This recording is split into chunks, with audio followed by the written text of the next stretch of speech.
एक ग्वाला रोज गायों को चराने के लिए गांव से बाहर जंगल में जाता था। जंगल में एक संत का आश्रम था। वहाँ संत रोज तप, ध्यान, मंत्र जाप करते थे। ग्वाला रोज संत को देखता तो उसे समझ नहीं आता था कि संत ये सब क्यों करते हैं।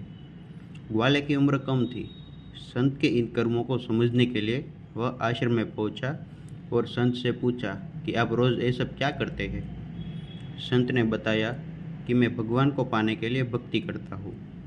रोज़ पूजा पाठ, तप, ध्यान और मंत्र जाप करने से भगवान के दर्शन हो सकते हैं।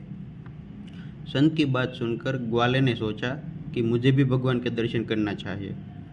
ये सोचकर ग्वाला आश्रम से निकलकर एक सुनसान जगह पर पेड़ के नीचे एक पैर पर खड़े होकर तप करने लगा। कुछ देर बाद उसने सांस लेना भी बंद कर दिया। ग्वाले ने सोचा कि जब तक भगवान दर्शन नहीं देंगे मैं ऐसे ही रहूँगा।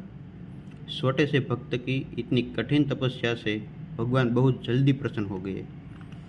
वे ग्वाले के सामने प्रकट हुए और बोले कि पुत्र, आंखें खोलो, मैं तुम्हारे सामने आ गया हूँ।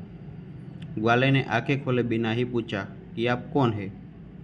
भगवान बोले कि मैं वही ईश्वर हूँ जिसके दर्शन के लिए तुमने तप किया। ये सुनकर ग्वाले ने आंखें खोल ली, लेकिन ईश्वर को कभी देखा नहीं था, तो वह सोचने लगा कि क्या है वही भगवान है। सच जानने के लिए उसने भगवान को उस पेड़ के साथ रस्सी से बांध दिया। भगवान भी भक्त के हाथों बंध गए।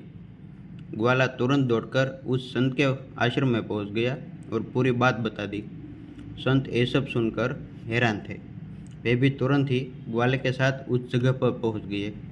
संत उस पेड़ के पास पहुंचे तो वहाँ कोई दिखाई नहीं दिया।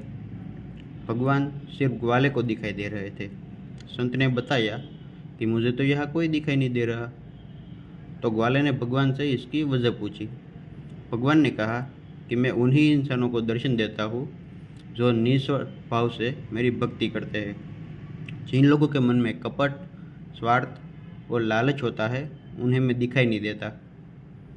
तो इससे हमें सीख मिलती है कि जो लोग भगवान की भक्ति निजी स्वार्थ की वजह से करते हैं उन्हें भगवान की कृपा नहीं मिल पाती है।